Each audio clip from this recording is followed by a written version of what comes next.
Hey man, how's it going? Howdy doody. Not too bad yourself.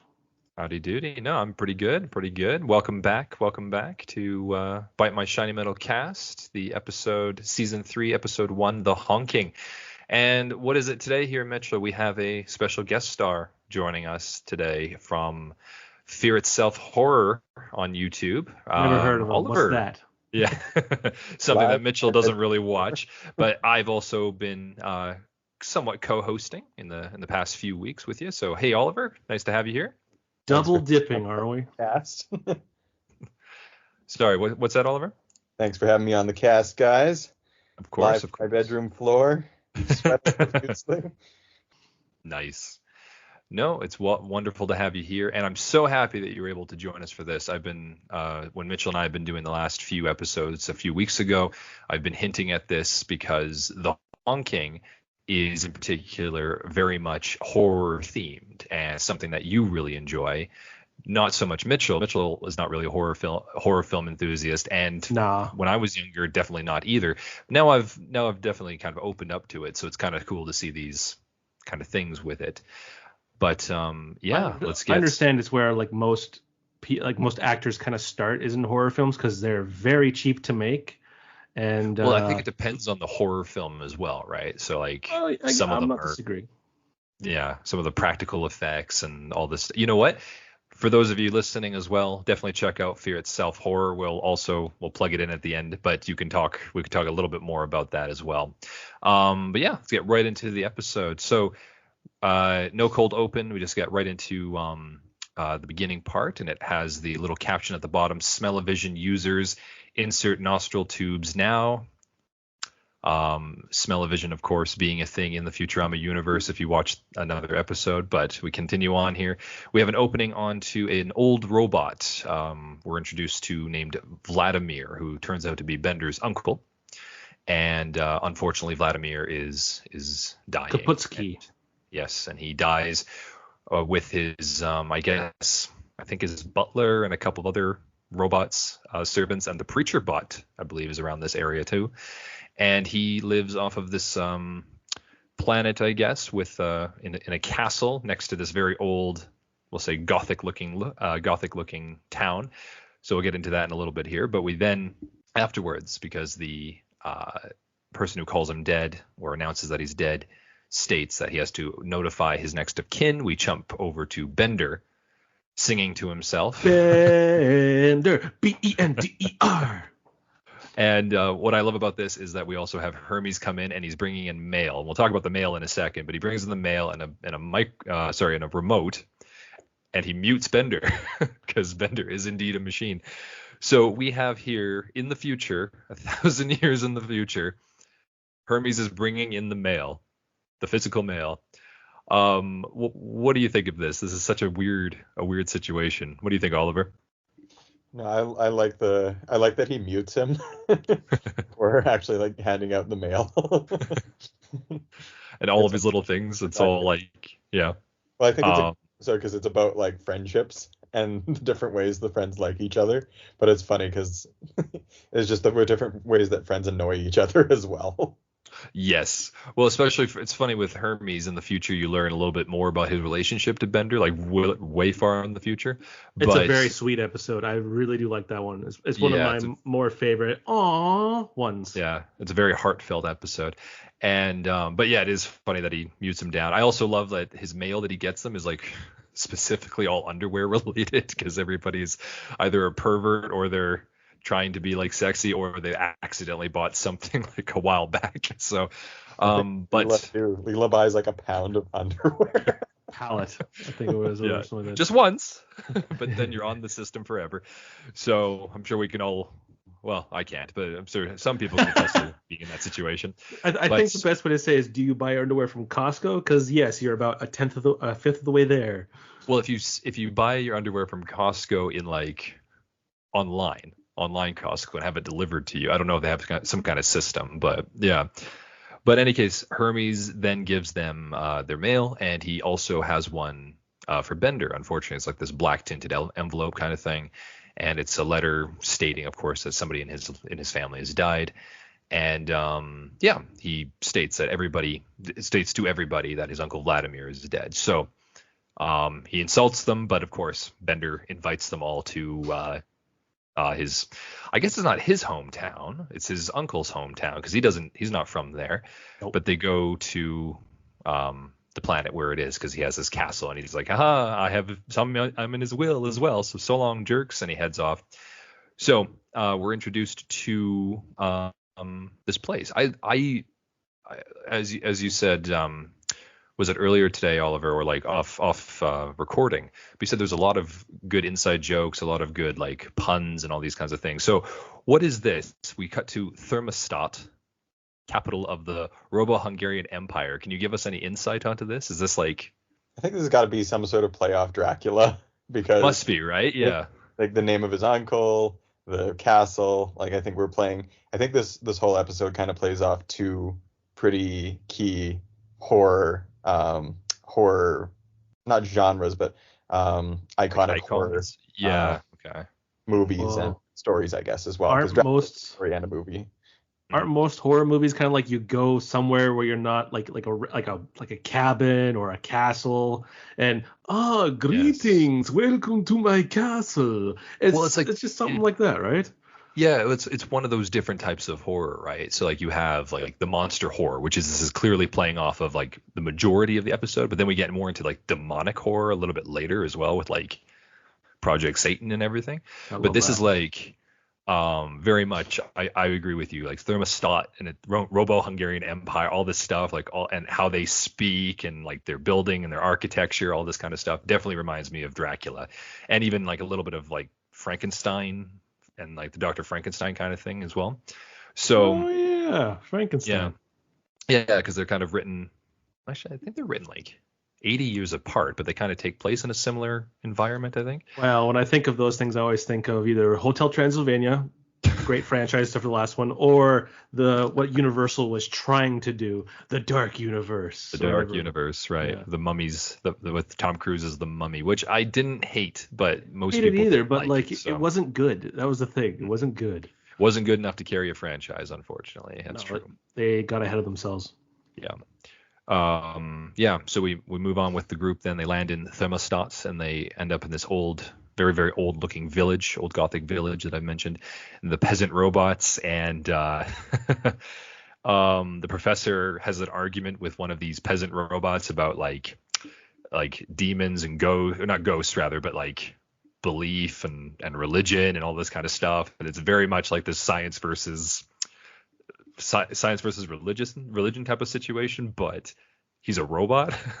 So it's kind of like lost on him that he has, power and all this stuff, because he says something about does your science explain how like a robot walks and talks? And he's like, yeah right here. So anyway, it's kind of like I choose what I programmed to believe. Yeah, I believe what I was programmed to believe. Exactly. And his accent, right, like very much Dracula inspired. So any case, this particular robot is also the one that brings them up to Vladimir's castle. And I do like a little joke about how he says, like, I will go this far and I'll go no further. And it's right at their front door. I thought that was actually quite good. So cuts to Vladimir's funeral. There's a few other robots there, plus the preacher bot. And, of course, the Planet Express crew. And I also made a note of some other gravestones that we kind of saw there. I'm not sure if anybody caught any of these jokes, but anybody see Blimpf? No. One of the tombstones, and it says because his name is Blimpf, I will rise again. There's the joke, so it was okay. I thought it was okay. And the Red LeBaron, which I believe is named after the beer, if I'm not mistaken, the Red LeBaron. So Vladimir himself, his grave is from 2790 to 3001. So was it 211 years old?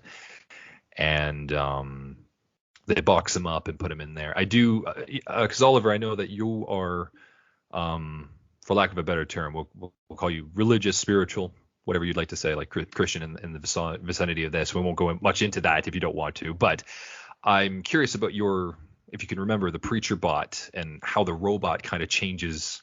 Yeah, it's pretty funny because they do like the cat fight on him, and so they put him in like a styrofoam casing and put him back in his box, essentially. Yeah, so they tape it up. The episodes that got like kind of a funny dichotomy between like technology and like kind of old school technology in it too, because like even the horse-drawn carriage when they're pulling it up in the beginning, it's like a hover carriage. Oh, that's right. It's because of what the rest of the episode is like too.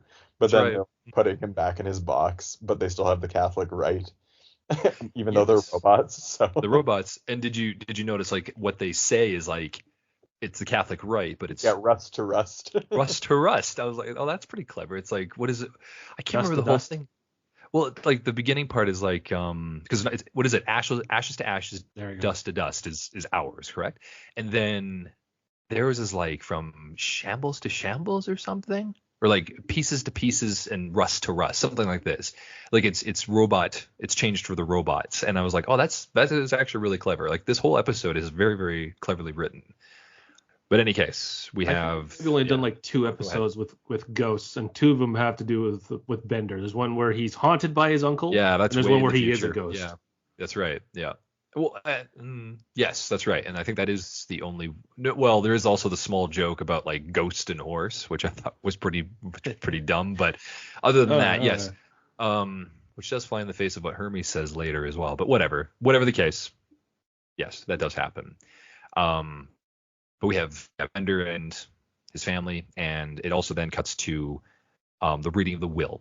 There's also a nice joke of the sign. I didn't write this one down, but there's like executioner and all this kind of stuff. I thought it was pretty clever. So I guess the lawyer in this case, and he's reading out the will, and first it's to the butler. Mitchell, do you understand what's going on with this? It was like The pittance. a pittance, and then like a fraction of a pittance to be paid over like 20 years. Or Oliver, do you know what he's talking about? I Like, guess like a pittance is like already like a small amount of money. Yeah. Getting like a tenth of a pittance over a long so it period is like of time. he's like so sad because he gets nothing. And then for his nephew Bender, and I love this little assuming he's not responsible for my death. I love this little added on to it because that's like his relationship with Bender is very well known throughout the whole series. Everybody who knows Bender knows what he does, and he leaves him the castle, which Bender originally is super excited for until he's told that he has to spend the night, even though he wanted to spend the night in it originally. There's always a catch. So yeah, and we catch on to, or we continue on then to all of them staying in the castle, and it is very much a horror-esque setting, right? Flying bats that hit each other, lightning storm, I love the bats. right? Lightning struck them, but they just hit each other in midair and died. They just exactly.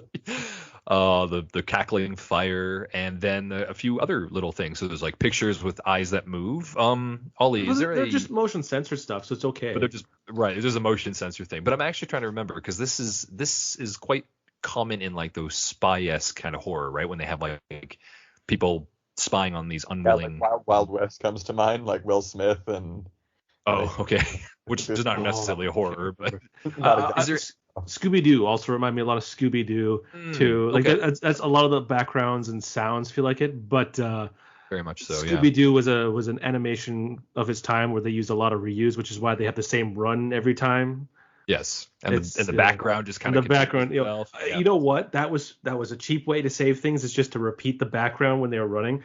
I use that in my animation. It's great, but I can't do background, so I still take 3 times as much time to do it. It makes sense to do it though, right? If no one cares, and if your background is indeed like this giant forest, why not, right? It's the same tree over and over again. You guys don't notice, but you think they're running in a forest. Trees all look the same, right? Yeah. So Way to be racist to trees. We have the moving eyes. I think he says something about well-behaved spiders. So of course spiders being like a thing in there. Then I guess let's see. I don't like spiders. Spiders, no. Nobody likes spiders. And there's people who like spiders. They can go die. I'm sorry. The hologram ghosts, which we'll see in a bit, and the blood and binary, which I did take a look at. It was I think the correct 010110011010, which The Shining. Right. So I was just gonna say, so this is The Shining, right? Because they have Red Room written on there. Of course, is backwards for murder. Yeah, like they famously don't notice what red rum is until Danny sees it in the mirror. Right. Or no, I guess it's Shelley Duvall who sees it in the mirror, finally, written in lipstick, I think. Right. And it is, of course, backwards for that. Now, Mitchell and I know because, first of all, we kind of talked about it beforehand, but then when we've watched this episode beforehand, because it's binary, obviously, for another robot trope turning into a horror trope. Do you know what this means, Oliver? How's your binary? I think you said it was blood, isn't it? It is not blood, actually. It looks like it's written in blood. It is actually binary for 666, which is, of course, the number of The beast. The devil. the beast. Yeah, exactly. 666, the number of the beast. So that's when they see it on the wall, obviously. So Bender freaks out a little bit, and they cut off to, I guess they're sitting in like an office or a library parlor type of thing in the castle. Hermes makes mention of said human ghosts died like 200 years ago, apparently, but not robot ghosts. And they hear this. Oh, Mitchell, what is that sound? What is that? Like it's that the computer. What is that? Like something's turning on, right? What is that from? I don't know. I'm gonna assume it's also from around like the 60s horror kind of thing. Whenever something gets revealed. But is it Windows? Is it the Windows starting? No, it's not the Windows startup sound. No. But it's very similar. But I would say this is the horror-esque version of it. Oh, okay. I don't know. I don't know what the name for it is, but it's one of those old-timey sound effects that they used all the time back in those days, or at least similar. Well, it sounded very much like the boot up of a computer. That's what I heard, but I can't. You know what? If we're being to do with robots, maybe. Yeah, I feel like it was from a Windows thing, but any case. That keeps on going on, and then of course the blood with the number binary comes on, and at first looking at it, everybody asks like, okay, what does this mean? Bender says, oh, it means nothing. Then in which case he looks in the mirror, which is of course the reference of The Shining, which is binary for the 666, freaks him out, and he runs away. Which he is being chased by the Windows symbol there. That's right. There's a little ghost Windows symbol and a toaster. Toaster. So, it's as a side thing, toasters have come up a few times in the past couple of seasons. So like one episode had the professor give the toaster like enough sentience to feel love. Yep. And then there's another episode where the toaster, I think it's the same toaster, and we even make mention of this in our review. The toaster, like, because all the machines go crazy and become basically evil for the episode, the toaster like eats the toast and like growls at them like a dog. So there's this weird thing about making toasters do weird things in the show. We have like the episode, like the Treehouse of Horror episode with the time traveling toaster as well. I think that's right. Yeah. Some sort of fascination with toasters. I wonder if that was great. He's like, throw a toaster in there. It could have been the writer too. I didn't look to see who wrote this, but yeah. I think it's one of the more common writers, I think. But in any case, it's just a random toaster, and of course the Windows logo is chasing. Ken Keeler wrote this one. Every now and then, like toasters, like in common like horror movie. When people are talking about it, one of the movies that scared everybody the most was The Brave Little Toaster. Oh God, that is a frightening film. Yeah, kind of like grossly animated. But it was cheaply made for its time. Yes. And there's a few little lines in there that make you really question who this movie was for. Yeah, a Holocaust joke, and Jack Nicholson plays the AC unit. Oh wow. Oh everybody who worked on those projects eventually went to work with Pixar, I think. I can't remember if that was a Disney one or not, but I want to say that. Oh shoot, I'm forgetting his name now. He's the guy who did All Dogs Go to Heaven. Sorry. I can't remember his name. Something Bluth, Don Bluth, and he kind of made this up at the time. Like, do you guys ever remember watching the first Land Before Time? Yes. He was one of the reasons why that got born. That and Spielberg, and apparently Spielberg had to go, whoa, Don. This is made for kids. Let's not have the Sharptooth or T-Rex literally kill his mother on screen. So instead they had to animate it already, and it was actually quite gory for kids. They actually made that a shadow, and Littlefoot was reacting to the shadow. So which I think is also just as horrible, isn't it? Like you see the face, like it's such a sad look, and everything is terrifying. Oh. Well, I think sometimes worse than violence is implied violence too. Totally. It can be worse. The thing is all up to the person. And that's also the key to a lot of, as Oliver and I have talked about in your podcast, Oliver, with fear itself. Like it's sometimes the best thing about fear is that it's the implied monster. It's never actually seeing about the implication. Yeah. It's the implication. Well, if you go back and watch things like a good example is the Texas Chainsaw Massacre. It's in the 70s, so there really wasn't any on-screen violence. And Sure. so everything was implied with sound design and just movement. And it's really effective. You go back and watch and you're like, you feel like there was a lot of violence, but there wasn't.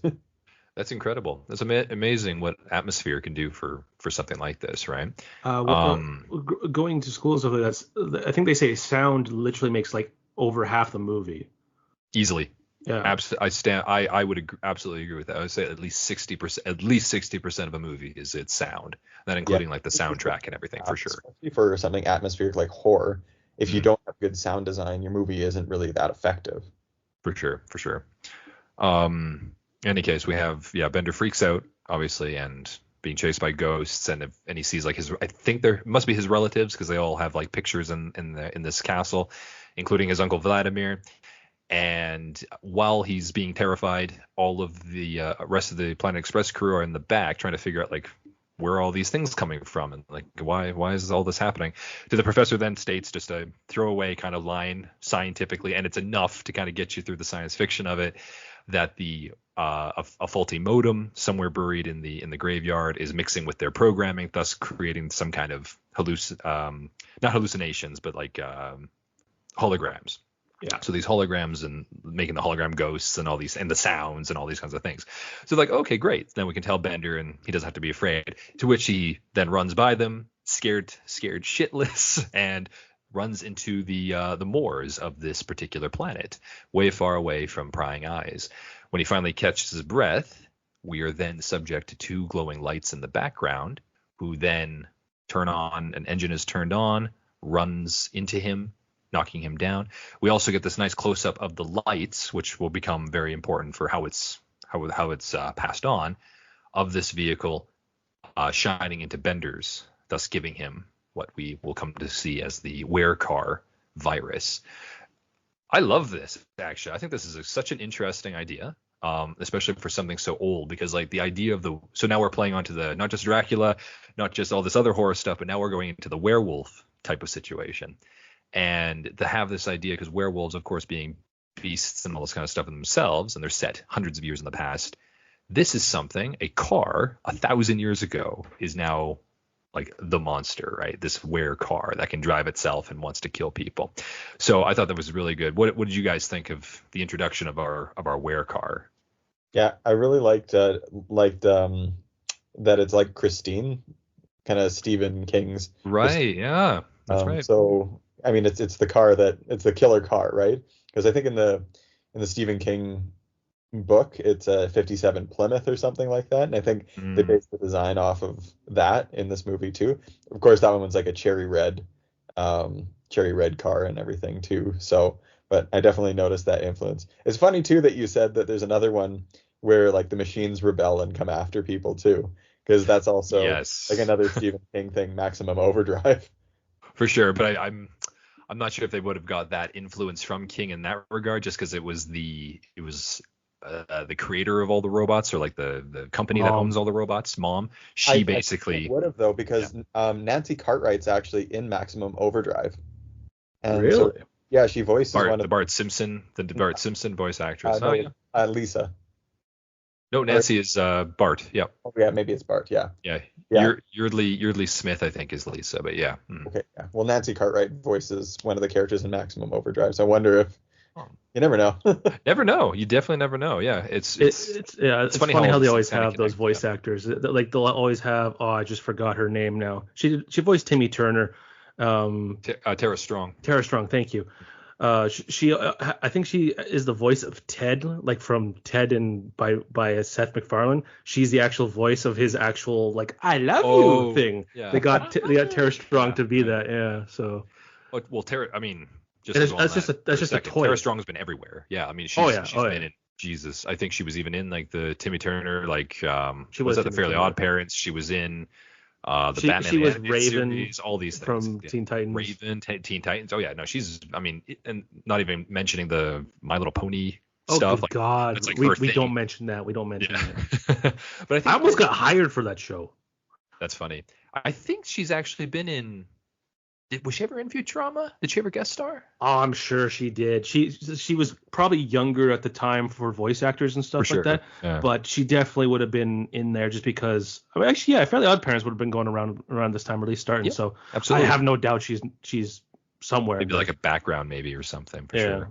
But no, it is interesting. I didn't even think about Christine being an influence for the vehicle. And actually, I was going to ask once we see him. I'll ask again once we see him actually in view, or like when we get to that point when he's actually him driving around. But I do want to see if there's any influence there that way. But any case, Bender's found by the Planet Express crew. He's all damaged and all this stuff, and he tells them like it was this, and it was on its all fours, and it was like on round rubber tires like a wolf. I like that part, yeah, because only Like nothing wolves like a wolf. and cars have the same legs on the ground. It must, like, for animals and for vehicles that run on the ground, like they're just like, yeah, it must be the same look to them. So anyways, they fly back to New York, and we have this whole thing with the werecar, of course, being introduced here. I believe this is supposed to be an American werewolf in London type of situation. So it's going into bringing like that wild creature into like a much more populated city, right? And creating like more havoc and all this kind of stuff. I think that's where the idea comes from, or the influence. So they bring him back, and the next day it cuts to all of them being back at work. Bender shows up, he's bloodshot, and he's like hasn't had a good sleep. And he states like, oh, I had dreams of running people over all night. And Hermes makes mention of somebody got ran over. What was it at the robot porn? The robot porn theater or something? Yeah, theater, yeah. And Bender's like, I was in that general facility. Right? So we're already led to believe that Bender is indeed the werecar, right? Not that or being chased by it because he got ran over earlier. Right, it may have been chasing him or whatever. Hermes still says like, no, you're clearly crazy, but yeah, it turns out he's right. It's just Bender is indeed the one going crazy in this case. I also do like, what do you think of this, Mitchell? This never comes up again, but Zoidberg is trying to sell makeup. Like, that's my favorite part of the whole thing. He probably found it in his dumpster. I don't know. He's selling. I just like how he's doing like an MLM. Yeah. To them about like the Mary Kate creams. Yeah, like it's I just like a how Mary just Kate. Yeah, it's just so random. He's like, you know what you need is like a makeover, exactly, and then they talk about yeah. it. And he's like, you know what you could use. It's like he's still trying to do it. And then at the end of the scene, if you guys pay attention, like Amy has it, so I think she wanted it. She always keeps on like buying stuff or taking stuff from Zoidberg. So, in any case, I thought that was just a funny little throwaway thing, but. I do like that when Bender just comes in. Bender, you look awful. I have makeup for sale. You need some makeup, yeah. So now we cut to the evening or the night, and here we are. We get to see full-fledged werecar Bender, which I actually really love this design of this particular of the character model. I think this really looks really good. Ollie, is there any influence particularly for this one then, or is it similar to? Well, I think that like I think they save kind of Christine's design for the actual, and we'll get to that. I don't want to spoil the ending of it, but Sure. Like they kind of borrow, I guess, his design vehicle. It's obviously like an older style 60s car, maybe 50s, but it's but yeah, I think the design of it is really fun because you can still see Bender inside of it. But then I think they kind of do actually make a reference to the real Christine car later on when he confronts sort of the origin of what's happening to him. Okay. Between this Bender car, because as you mentioned, we won't get into the end of the episode yet, but like we only ever see 3 werecars, and the first one, the one that originally hits Bender, we don't actually get to see the full model of it. We just see like the eyes and everything, right? I wish we could have seen more because I'm curious of how their designs would have been created to kind of like, because they have to look similar enough to the robot that they come from, right? So I'm curious what the original werecar or the one that hits him, I wonder what that one actually looks like, as well as like the other 2. But yeah, Christine, because like one of the first shots in it, or like one of the iconic shots, is that headlight dead on shot into the headlights too. Right. And so we're kind of like we just get the lights, right, and then flashes them and then runs him over, right? And we do see the peasant he comes from, but in any case, They probably so could just use Bender, like the model for Bender, because it's a 3D rig, right? So, and at that point, it's just like maybe just recolor it or something like that, because you didn't see much. So That's that way true. you're saving the department for those guys. You'll have to make two, Satan's one and Bender's one, and then we'll just keep it in the shadows or whatever. Right, and actually that would make sense as well. Just change like the lights slightly and maybe like the front area just a little bit, and then you can darken it and you're okay. But yeah, in any case, we're seeing Werecar Bender driving around the streets of New York at night, and we have these like two vandalizers or whatever you want to call them, but they're like church going hoodlums. So like full of like good cheer and like heart of gold type of people, but they're like breaking a car. So any case, Bender's there, finds them, and there's I think this is a reference to the American Werewolf in London, because they're talking about like what was that noise, and I guess a lot of horror films also have this, but what was that noise? Oh, it must have been like the golden wind. marmoset. In this case, they say the golden marmoset. It's like, oh, not like any golden marmoset I ever heard. With his like nice little New York accent there. So in any case, they run off, and Bender appears in their elevator of their squatly hotel or squatly apartment, whatever it's called, and flashes to the next morning, and Bender is found in like a tow yard, and he's greeted by, or quote unquote greeted by, Sal, who makes a small return here, and he is like I'm scared and everything, and Sal admits like this scared. is the only reason I put It's on the human condition. Yes, the human condition. It's the only reason I put on this tough guy facade. So Sal is very heartfelt in this moment. So Bender's terrified. He tells Fry and Leela, and they're like, okay, listen, we got to get you some help. Let's figure out what we can do. And they bring him to a fortune teller robot. And this, I believe, she actually does pop up a couple of times throughout the series. I think this is the first time we see her. Is this right, Mitchell? The robot gypsy. Yeah. It's the first time we see her. Yeah. We see her like 5 or 6 times, I think, in total. Yeah, she pops up a few times. Yeah. So she's in there, and I believe she's played by Tress MacNeille. And 100%. Yeah. And any older lady always is played by her. Right. So Bender, although damn the expense, he has to pay like 5 cents every time she needs to give him information or whatever. So, and I love how the future they're still using coins and everything. It's great. This old retro futuristic stuff. So by doing so, Bender and the group find out about the creation of the Werecars, which I love. Her book has like for Windows 98 at the bottom, like it's quite dated, but I love that little history thing. They're told about the original Werecar, and then only way to is this where they found out the only way to destroy this the only way to destroy the virus of the Werecar is to kill the original Werecar. And if you stay as a Werecar for too long, you're doomed to kill your closest friend, which makes Fry very, very worried. I wouldn't want to be me right now. Due to the fact that he's under the impression that he is Bender's best friend. And he is.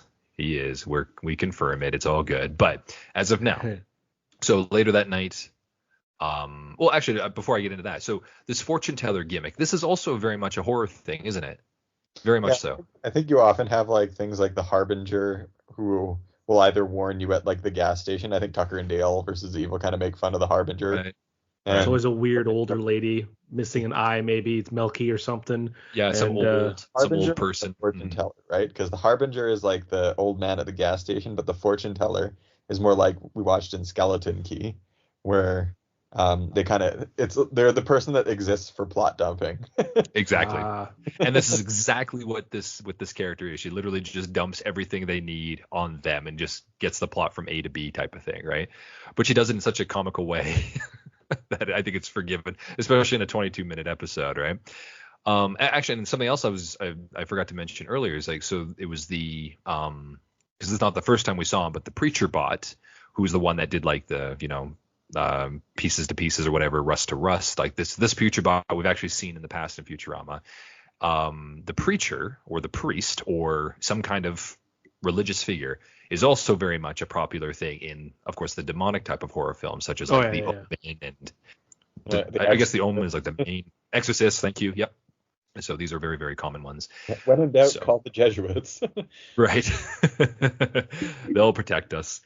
So that night, we have Leela and Fry welding Bender to the wall of Fry and Bender's apartment.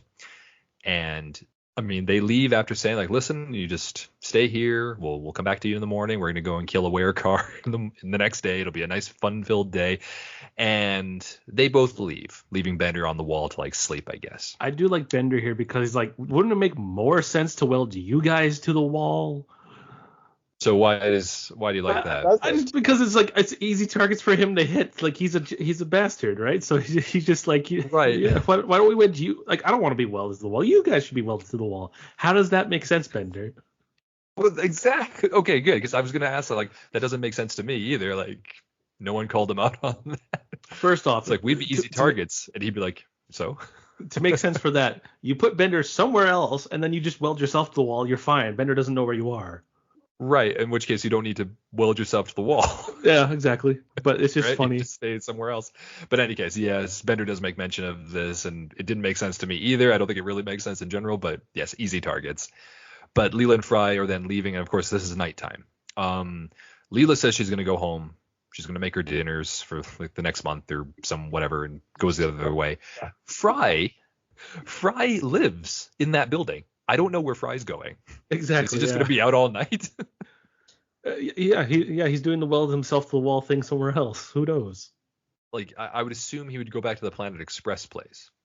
That's all I thought, because that's where Hubert lives, right? Which is his uncle, his nephew. So I would assume that's where he would end up. But anyways, I did wonder that, like, why is Fry leaving, other than the danger of the werecar thing? But in any case. Clock resets to 0.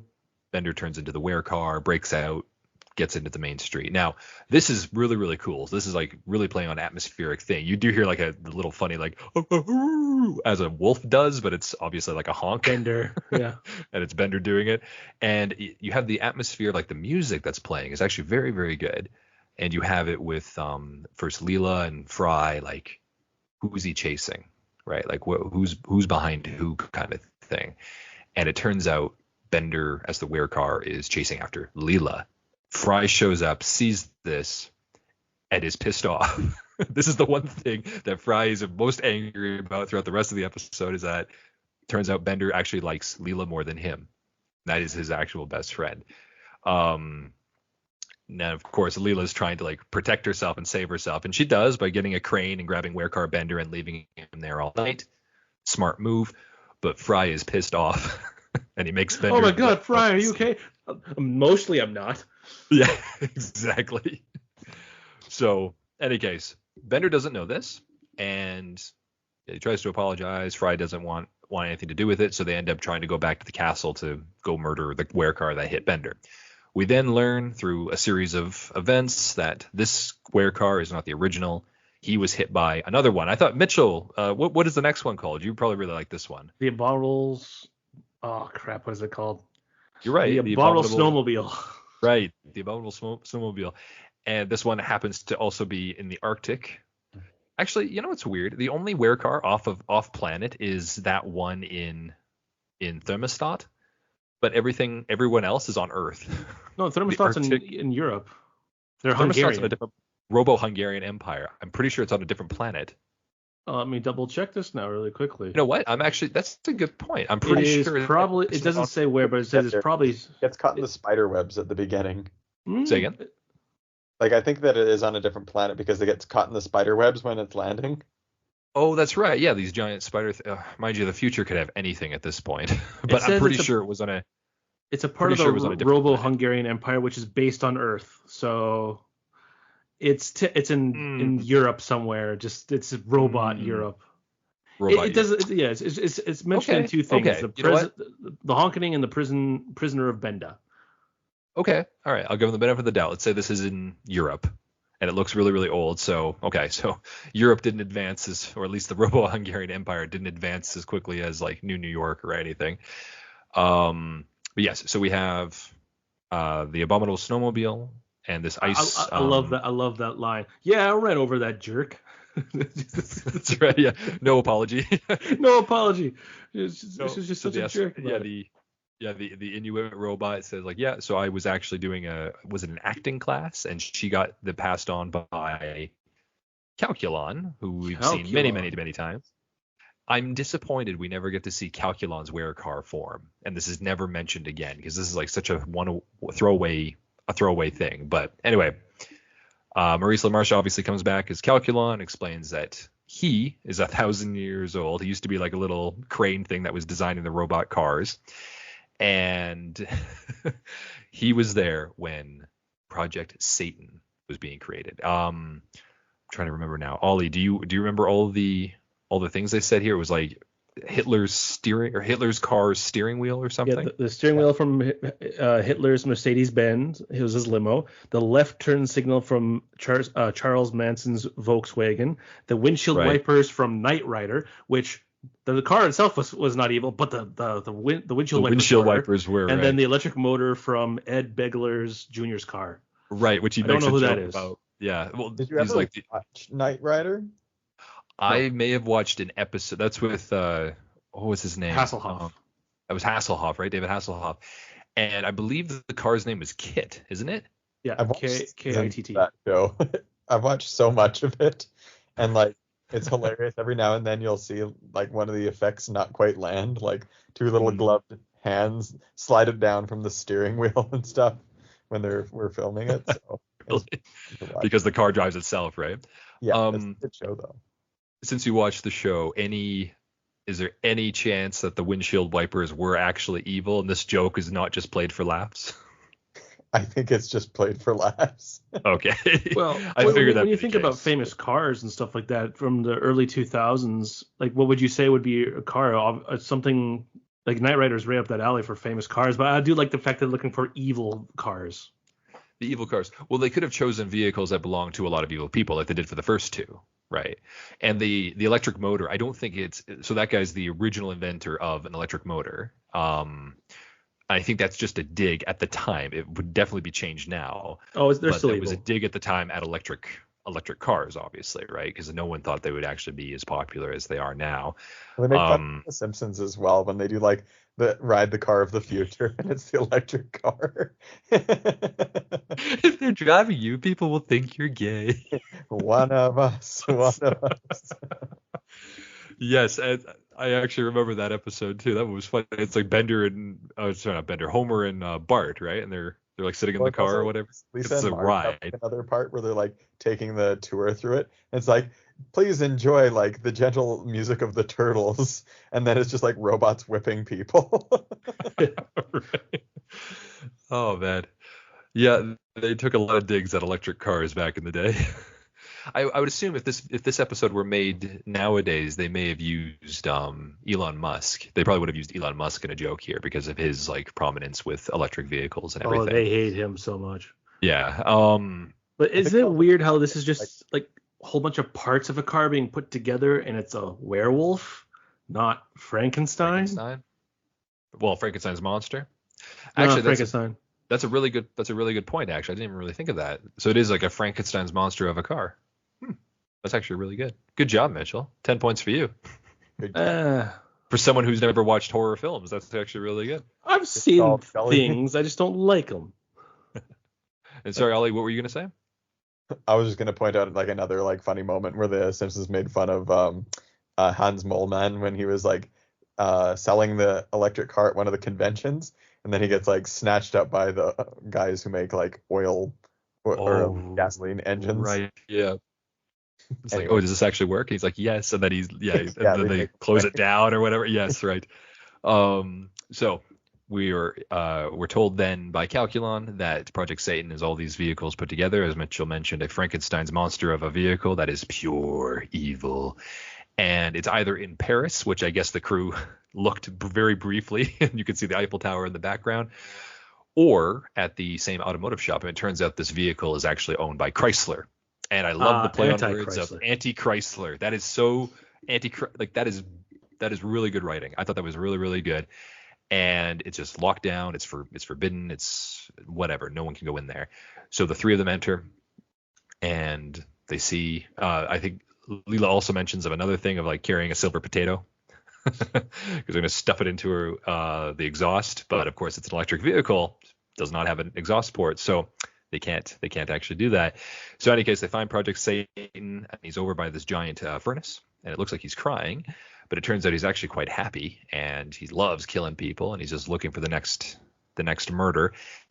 And this is where we suffer, or where Leela and Fry suffer from Bender then turning into a werecar because he's starting to enjoy it.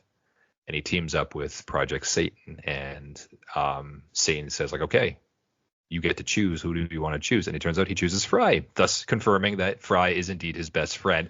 And Fry is so happy as he's trying to, as his best friend is trying to kill him. And Leela has Project Satan and the Bender car with Fry kind of do this weird little what's his name? Evel Knievel, right? The jump where they jump over jumps, yeah. Over all the buses. A big jump over buses. Yeah, all these buses or whatever. So they miss each other, which is all, I think it's a Dukes of Hazzard reference, but whatever the case, they miss each other.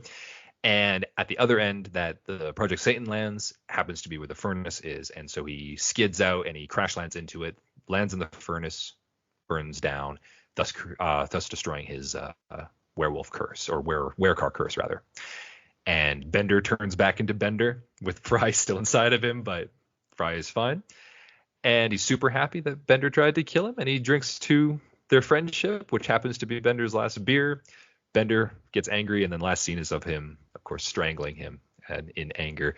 But he doesn't kill him, obviously, because we have more episodes. And that is the finale, or the finishing touch, I guess, of the Honking. So, yeah, this is the idea for... I thought this episode was so good for such a lot of horror references, a lot of really good references, really, really clever writing, especially turning this into a robot. So, Ollie, your thoughts on this particular episode in general? Because I know you don't really watch a lot of Futurama. So what is your... Yeah. I guess I'm familiar more, obviously, I keep making Simpsons references because I'm more familiar with like the House of Horrors. But they've always been like such strong writers with horror references. You know, they've touched on everything. I don't know that they've actually ever touched on Christine. So I think they're kind of bringing over even some of the references they haven't made in The Simpsons to bringing them over into Futurama, because, you know, it's awesome, because when else are you going to get to make those references? And it's kind of nice to get to do a complete episode about it. But, you know, so bringing in some of classic horror as well with Dracula, like Mitchell said, Frankenstein. And so lots of Stephen King references in this. Fire bad. Design of the car too, because I was going to say that Project Satan is the same design as Christine. It's like the cherry red vehicle, same body design and everything too. So I think it's got to be a reference to that. Must be, right? Or at least they have a lot of influence from it, right?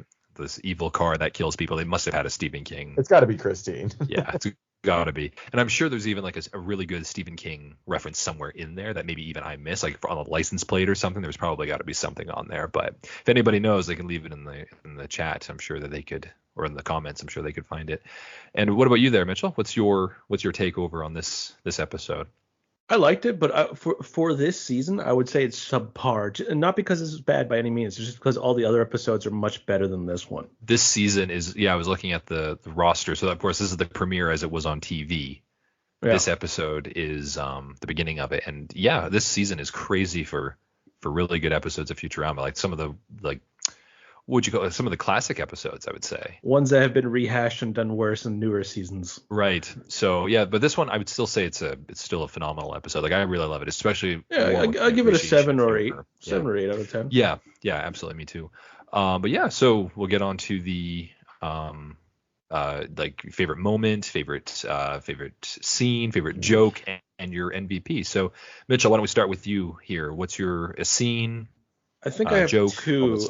And the one where Bender's waking up from being first turned in, where he's all mangled, and Fry's like, "Quick, someone get him some alcohol." And they all hold out all these things. They all have. And Bender alcohol, picks a Mickey. He picks a Mickey from someone. And goes that one. Like, oh, Fry, it's terrible. He chooses Leela. No, Amy. Was it? Okay. I think it's Amy's actually. Yeah. And there's. The reason I say this is kind of funny is because so Bender and Amy have a relationship way in the future. Oh yeah, but it's Amy. Yep. I'm sure that's a giant coincidence. I love his eyes like looking around like, which one is the best? And then he Yeah, he takes the Yeah, flat. out of the 5 options, not Fry. Like Fry was holding him. He chose Amy, but I like that. I also like the one where they're going to like the different people, and of course they go to the abominable snowmobile, and he's like, "Yeah, I read over that jerk." I don't know why. I just think it's so funny because it's like just hates him. Yeah, yeah. He was a jerk, so I ran him over. It's like okay, so yeah, one of those two I would say is one of my favorites. Sure. And your MVP? Probably Bender, this one, because it revolved around him a lot, and he was like, I don't want to hurt my best friend too. I'm gonna kill my best friend too. Oh no, I've killed my best friend. Oh wait, I didn't. Sure. So yeah. And it also just shows what a little wuss he is too. In the castle. I'm scared. Yeah, that's right. Yeah. Okay, great. And how about you, Ollie? Your favorite scene, favorite joke, MVP? Yeah. Probably best joke. There was 2 jokes for me that actually made me laugh out loud. First one was the bats hitting each other in midair. The other one was the Anti-Chrysler. Oh, okay. Yeah. It was like good wordplay. And that's super good wordplay. Yeah. I mean, I guess like if you're talking about MVP, obviously Bender, it's a Bender-centric episode, so you gotta go with Bender. But I also really love the joke they put in with Zoidberg and the Mary Kay. Yeah, like the makeup in the middle of it too. I think that's really funny. So I think sure. they had a couple good ones, especially because they had like 2 instances of it with like the selling the giant pack of underwear and then the Mary Kay joke as well. So those landed for me. For sure. No, I would agree with you guys. I'd say there's so many really good jokes. You can't really the bats. I did love the when he's like talking with Vladimir, like in the ghost form of Vladimir, he's like, "Come, Bender, you'll love being dead." He's like, "That's what they said about being alive." like there's so many really just one-off jokes that are really, really funny. I think Hermes also has a lot of really good one-liners in this too. But yeah, I'm gonna agree with you guys.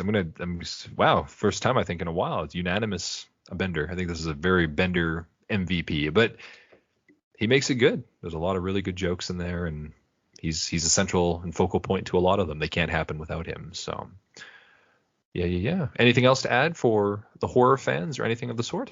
I don't like spiders. Any other like last minute references, but I think like the whole episode, it's just fun to see like that parallel between, what Futurama always does so well is it takes the future and then it looks back in the past as well and makes jokes about that. So taking, the concept of old cars being a werewolf or something that's like a part of history, then I think it's a clever concept. Absolutely. Yeah. And I say that's why this episode is actually very well written. It's just a really good episode. Ken Keeler, he does a good job. Ken Keeler is very, very good. So his writing performance is top notch, I would say. Alrighty. Well, in that case, thank you very much, Oliver, for joining us today. It was wonderful having you, and everybody can catch him on and me sometimes on the Fear Itself horror podcast over on YouTube. And what days are those usually coming out? We'd say Tuesdays or like Tuesdays or Thursdays. Tuesdays, Thursdays. So you'll get them over there. We talk about a lot of good movies, mostly in featuring horror, sometimes horror adjacent. Yeah, but thank you so much. Yeah, thank you so much for joining us for this horror themed episode. Yes, thank you, Oliver. Yeah, it was good to chat about this one. It was cool to watch some Futurama again. Yeah, and hopefully we'll have you again, and then maybe another horror themed one or another one that if you like, let us know. We'd love to have you back on. Yeah. And thank you again, Mitchell, for joining me as always and co-hosting. Of course, my co-host. And we will see you all next time for episode 2 of season 3. War is the H word. Have a good one, guys. Take it easy. Toodaloo. Bye.